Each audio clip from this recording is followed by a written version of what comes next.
Hello friends, welcome to my channel Sumathi's garden. నేను మీ Sumathi. Friends, మనం ఈరోజు ఈ వీడియోలో ఏం చూడబోతున్నాము అనేది మీకు ఇప్పటికే తెలిసింది. పారిజాత మొక్క గురించే నేను చెప్పబోతున్నాను. ఇక్కడ మీకు తెలియంది ఏంటంటే 6 నెలల్లో పూలు వచ్చే విధానం ఎలాగనేది మీకు తెలియదు. ఇంతవరకు ఎవరు చెప్పలేనిది ఒక సీక్రెట్ ఇది. పారిజాత మొక్క కూడా ఇలా చెయ్యొచ్చా అని మీకే తెలుస్తుంది. నేను ఏం చెప్తున్నానని తెలుసుకోవాలంటే ఈ వీడియోని స్కిప్ చేయకుండా చివరి దాకా చూడండి. ఒకవేళ మీకు వీడియో నచ్చితే, నేను చెప్పిన టిప్పు బాగుంది అనుకుంటే కనుక ఒక లైక్ ఇవ్వండి, నలుగురికి షేర్ చేయండి. ఇప్పుడు కొంతమంది పారిజాత పూల్ని కోసుకోవటానికి ఇష్టపడరు. అది పూలైనాక మర్నాటి రోజు రాలి పడుతుంది చూడండి, దాన్ని తీసి దేవుడికి పెట్టే సాంప్రదాయం ఉంది. కానీ మా ఊర్లో నాకు తెలిసింది ఏంటంటే మొగ్గగా ఉన్నప్పుడే కోసి దాన్ని 5 గంటల లోపల ఇలా దండలాగా గుచ్చి పెడతాము. తర్వాత సాయంత్రం అయ్యేసరికి అది కొద్దిగా విచ్చుకునేటప్పుడు దీనిపైన ఒక ప్లేట్ బోర్లిస్తే చాలు, మర్నాటి రోజుకి చక్కగా పూలు పూస్తూ ఉంటుంది. అది దేవుడికి పెడితే సాయంత్రం వరకు చాలా ఫ్రెష్గా ఉంటుంది. ఇది నేను చేసే పద్ధతి. ఎవరి పద్ధతి వాళ్ళది అనుకోండి. ఇది మా ఇంట్లో ఉన్న పారిజాత చెట్టు చూడండి ఎంత బాగుందో. చక్కగా ఒక 5-6 సంవత్సరాల నుంచి నేను ఇంటికి వచ్చిన కొత్తలో వేసింది, పెద్ద చెట్టుగా ఇప్పుడు పెరిగింది. గేట్ నుంచి రాగానే ఒక సైడ్లో ఈ చెట్టు కనిపిస్తుంది. ఈ పూలు వచ్చే సీజన్లో మార్నింగ్ టైం చూస్తే బాగా పూలన్నీ కింద పడి చక్కగా కనిపిస్తూ ఉంటుంది. సగం పక్కింటి పడుతుంది అనుకోండి, అది వేరే సంగతి. సాయంత్రం టైం ఇది విచ్చుకునే టైంలో ఉయ్యాల మీద కూర్చొని, మా ఇంట్లో ఉయ్యాల ఉందని మీ అందరికీ తెలిసిందే కదా, ఉయ్యాల మీద కూర్చుంటే ఈ మంచిగా స్మెల్ చాలా బాగా వస్తూ ఉంటుంది. ఆ స్మెల్ కోసమైనా ఈ పారిజాతం చెట్టుని మీరు పెంచుకోవడానికి ట్రై చేయండి. చాలా ఈజీగా దీన్ని పెంచుకోవచ్చు. ఒక 2-3 సంవత్సరాల ముందు నర్సరీలో దొరికేది కాదు ఇది. అప్పుడు ఏం చేసేవాళ్ళం అంటే, నా మెథడ్ నేను చెప్తున్నాను. ఇది పూలైన తర్వాత కొన్ని రోజులకి ఇలా కాయగా మీ పెద్ద పెద్ద చెట్లలో చూసి ఉంటారు, చాలామంది చూసి ఉంటారు.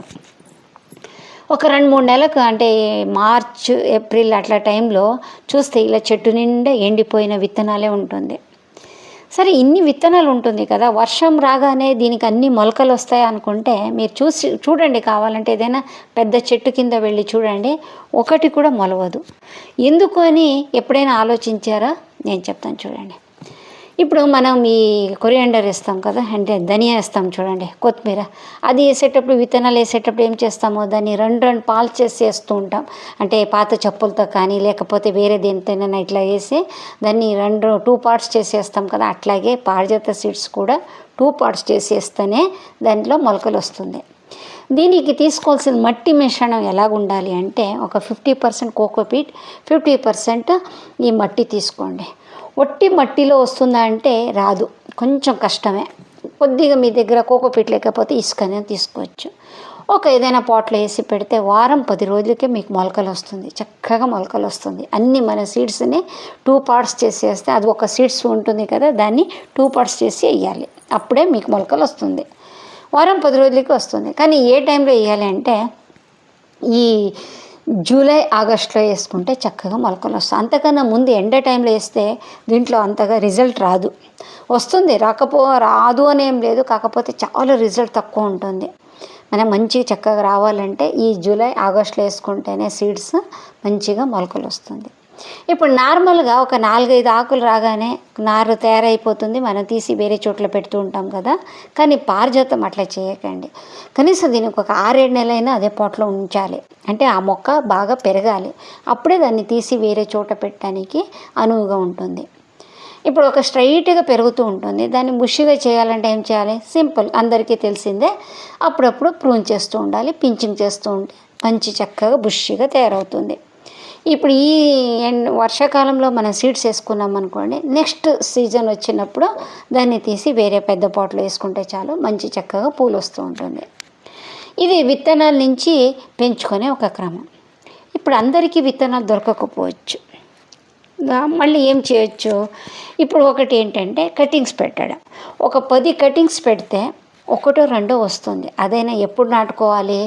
మనం ఈ పూలు సీజన్కి రాకముందే ఈ మొక్క మంచిగా చక్కగా పెరుగు సీజన్ ఉంటుంది కదా, అంటే ఇప్పుడు ఈ టైంలో మనం కటింగ్ తీసి, అంటే మన చిటికెన వేలంత లావుగా ఉన్న కటింగ్స్ తీసి ఒక 10 నాటితే 1-2 దాంట్లో మీకు అందులో చిగుళ్ళు వస్తుంది, గ్యారంటీగా వస్తుంది. కటింగ్స్ నుంచి కూడా పారిజాతం పెంచుకోవచ్చు.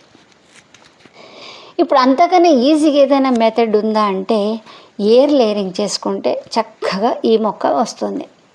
ఎయిర్ లేయరింగ్ ఎప్పుడైనా సంవత్సరాల్లో ఎప్పుడైనా మనం చేసుకోవచ్చు. పారిజాత కానీ ఏ మొక్కకైనా మనం ఎయిర్ లేయరింగ్ అనేది సంవత్సరంలో ఏ నెలలైనా ఎప్పుడైనా చేసుకోవచ్చు. ఎండాకాలం మట్ట ఎండ ఉన్నా కూడా మనం ఎయిర్ లేయరింగ్ చేసుకోవచ్చు. ఎయిర్ లేయరింగ్ చేసేటప్పుడు ఒక చిన్న మెథడ్ ఏంటంటే, కనీసం మనం ఈ బొటన వేలు ఉంటుంది కదా, అంత లావుగా ఉండాలి. పిక్చర్లో చూస్తే మీకు అర్థమవుతుంది. కొద్దిగా లావుగా ఉన్నది తీసుకోవాలి. లావుగా ఉన్న దాంట్లో తీసుకొని ఎయిర్ లేయరింగ్ చేసుకుంటే మనకు ఒక 2 నెలల్లో వేర్లు వస్తుంది. కట్ చేసి మనకి ఎక్కడ కావాలంటే అక్కడ నాటుకోవచ్చు. మనం నర్సరీలో ఇటువంటిదే అమ్ముతూ ఉంటారు. ఇందులో తొందరగా పూలు వస్తుంది. కనీసం మనం ఇప్పుడు ఈ మార్చ్, ఏప్రిల్, మే అట్లా మనం నాటుకున్నాం అనుకోండి, ఈ ఒక 2-3 నెలల్లోనే చిగుళ్ళు వచ్చి పూలు అవుతుంది. వేరే మొక్కల్లో ఎలా పూలు వస్తుందో సీజన్లో, అలాగే దీంట్లో కూడా పూలు వస్తుంది. ఇది నర్సరీలో నేను ఇందాక చెప్పానో లేదో మర్చిపోయాను, కానీ 2-3 సంవత్సరాల ముందు మనకు నర్సరీలో మొక్కలు దొరికేవి కాదు. ఇప్పుడిప్పుడే దొరుకుతున్నాయి. కానీ ఎక్కువ రేటు పెట్టి కొనడానికి వెళ్ళకండి, ఎందుకంటే వాళ్ళు చాలా రేట్లు చెప్తూ ఉంటారు. ఎక్కువ అంటే 150 ఇవ్వచ్చు, అంతకన్నా ఎక్కువ ఇవ్వటానికి వెళ్ళకండి. ఇంకా తర్వాత దీనికి లిక్విడ్ ఫర్టిలైజర్స్ ఏది వేస్తే బాగా మంచి పూలు వస్తుందంటే, అరటిపండు ద్రావణం చాలా ఇష్టపడుతుంది. పెద్ద చెట్టుకి వాటర్ కూడా అవసరం ఉండదు అనుకోండి, అదంతా అదే వర్షం రాగానే చిగురు వచ్చి పూలు అవుతుంది. కానీ మన టెర్రస్లో నాటుకునేటప్పుడు దానికి అప్పుడప్పుడు కంపోస్ట్ వేస్తూ ఉండాలి. మంచిగా చక్కగా ఎన్పీకే ఉన్నది వేయాలి. చాలామంది నన్ను అడిగింది ఏంటంటే, అక్క మా దగ్గర పెద్ద పారిజాత చెట్టు ఉంది, పూలు రావట్లేదు అంటున్నారు. దానికి సరిపడా ఎండ రాకపోతే అటువంటి చెట్టులో పూలు రావు. ఎండ చక్కగా ఉండాలి, ఎక్కువ ఉండాలి ఎండ. మా ఇంట్లో ఉన్న చెట్టు చూసారు కదా, దాంట్లో ఎండ తక్కువ పడుతుంది. ఒక సైడ్ నుంచేమో మా ఇంటి నీడ పడుతుంది, ఇంకొక సీజన్లో ఏమో ఆ పక్కింటి నీడ ఆ చెట్టుకు పడుతుంది. దీనివల్ల పూలు తక్కువ వస్తుంది మా చెట్లు. అదే ఇంటి ఎదురుగా ఇంకొక చెట్టు ఉంది, దాంట్లో నుంచి పూలు కోసుకొస్తాం. అందులో చక్కగా ఎక్కువ ఎండ పడుతుంది, ఫుల్ పూలు అవుతుంది.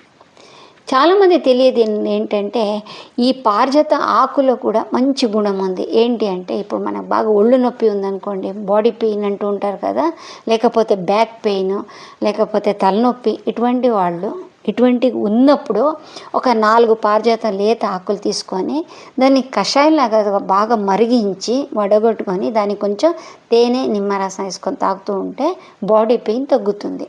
ఇది ఒక చిన్న చిట్కాని మీకు. ఇప్పుడు ఇంతవరకు వీడియో చూశారు, నచ్చింది అనుకుంటున్నాను. నచ్చితే లైక్ ఇవ్వండి. ఏమనిపించిందో కామెంట్లో చెప్పడం మాత్రం మర్చిపోకండి. నాకు తెలిసి నేను చెప్పాను. నెక్స్ట్ మంచి వీడియోలో వస్తాను. అప్పటిదాకా బాయ్, టేక్ కేర్.